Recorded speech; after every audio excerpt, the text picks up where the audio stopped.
JVL. You know, it's funny, for all my bitching and moaning about that I can't get a hold of people, it's always amazing how much a little bit of effort it can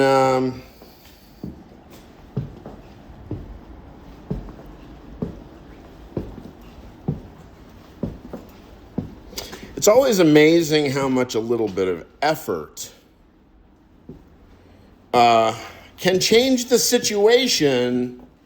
Case example in point, I will tell you. I have a dear friend from high school, and there happened to be a time when he came to New York and we had a few drinks, and that happened a few times in 2017.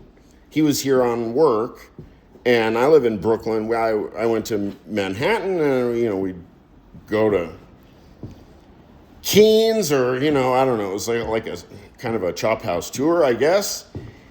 And then we promptly lost touch with each other. And for some reason, I thought we had been communicating in Instagram chat. Okay. Now, for literally 2 years, I was puzzling how to contact this individual. I am looking through emails. I'm sending out messages on Instagram. I'm doing this and that. I even start looking up, because I know his parents. I haven't spoken to them since high school, but, and I'm ready at that point to contact his parents. I mean, we're talking about hours of research, right? And then one day it occurred to me, quite randomly. I looked in the contacts list in my phone, and there was the name and number. I pressed the number and it dialed, and guess what happened? That person answered. So, now I will tell you, JVL, it took me a tad more effort to find your email, but now I know I have it, because there apparently would only be one person in the world with that email address. Okie dokie. So it is a good day, JVL. It is a good day. Ha! And I will tell you that I have been listening to you very faithfully for at least 5 years, and so, and bravo, you're my kind of thinker. AKA a thinker, but a thinker who takes thought seriously and is prepared to go the distance all the time. And we don't have that, do we, JVL? Because our academics are silent. Why are they silent? That's a rhetorical question. But our Constitution was written by Enlightenment dudes, right? Guys that knew that stuff and who could think transparently, syllogistically, and in classical terms all day, every day about this subject, right? Who are our classical Enlightenment intellectual people who are doing that work? Zero. Nobody's doing that work, unless it's a few philosophers that are doing really underground. Now, I am a rogue. I'm like a dropout. No, I'm not a dropout. I have a couple of philosophy degrees, and I did a bunch of other shit. Let's see. Apparently, I'm not quite talented enough a writer, and I'm not cool enough, or whatever the rules are, to get officially through the gates. So I know a bunch of philosophers who I guess are polite enough on the surface, but when it gets down to brass tacks, you know, if the proposition is that this already knows all your philosophy and read all your books and all the books of your colleagues and shit, but now you have to learn about this? Right, so the cost benefit there, if you're a professor, it's not so, doesn't look so good, because, you know, this, look, if I were like, I don't know, who's kind of far out.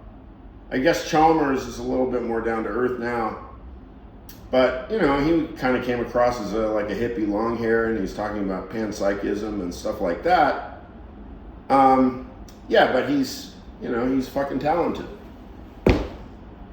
Well, everybody does different things in their life. The whole point is, dear JVL, the whole point is, it's probably not me. However, I have the chutzpah. What? Not chutzpah.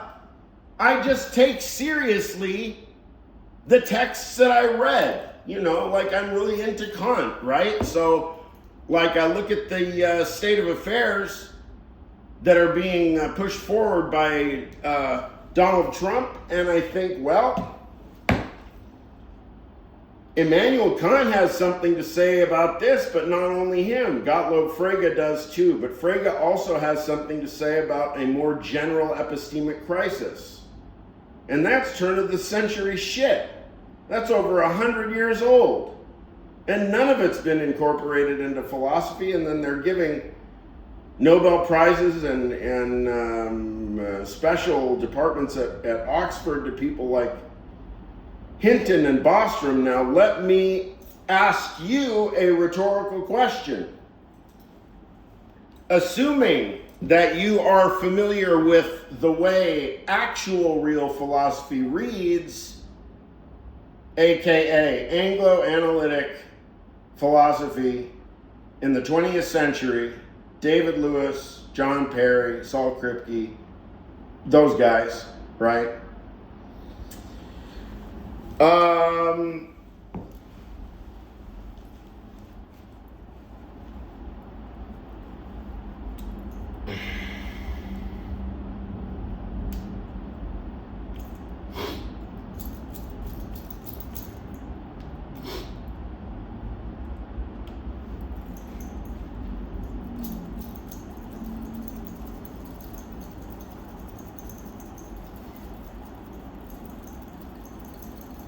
It's dry material, in other words.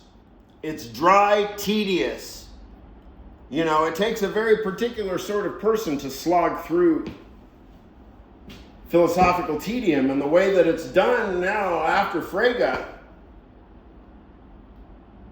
you know, we'll get the sentence out and we're going to scrutinize every single letter of the sentence, and probably even deeper level than even each letter of this, each letter of each word.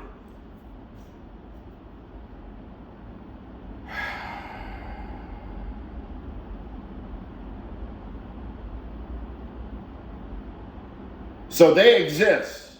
Real Enlightenment thinkers exist. I know who they are. At least I have some pretty good guesses.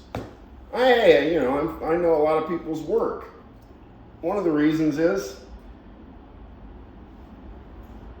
I'm kind of lazy. Like, why should I do it? Everybody else does it. There's so much philosophy out there. What do I, like, I'm going to think of something like, no, I'll just think about their work.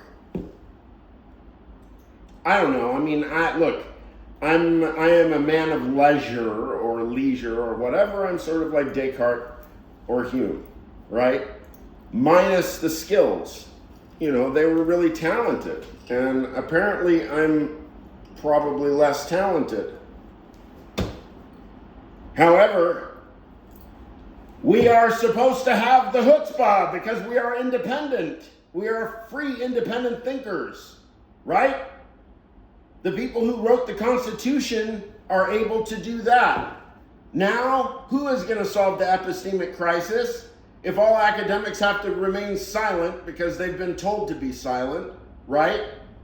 Or they're afraid, or any number of reasons. Academics are not coming to save the day. Neither are lawyers, neither are journalists, neither are mathematicians. Who is going to address the epistemic crisis, not solve the problem, but even define the problem properly? We have yet to begin. I don't actually believe that the work is all that hard to correct a whole diversity of mistakes afoot today. But you have one big problem, which is good faith. If we're all going to have a set of sentences that we all agree that those are the sentences in question, how are we even going to decide on that? Good faith. That's the only thing that can do it. Your name is Carlo Rovelli, and you're a quantum theorist who's relatively open to philosophy. And you got Peter Van Inwagen,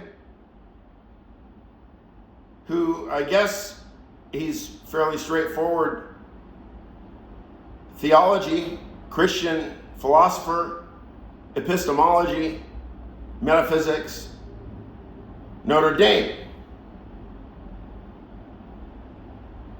Those two individuals, Peter Van Inwagen and Carlo Rovelli, could have a absolutely productive conversation about what? About physics or about God? Correct.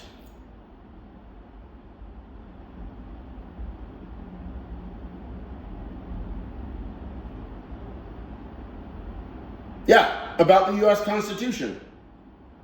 Physics or God? The answer is yes. But it's not entertaining.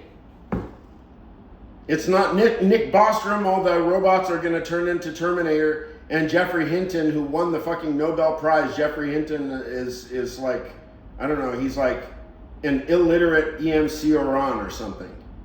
Come on, people.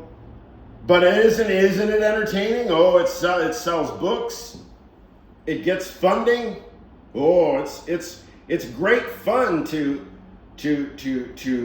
make heavy weather about apocalypse, right? Theological thinking is alive and well in secular academia.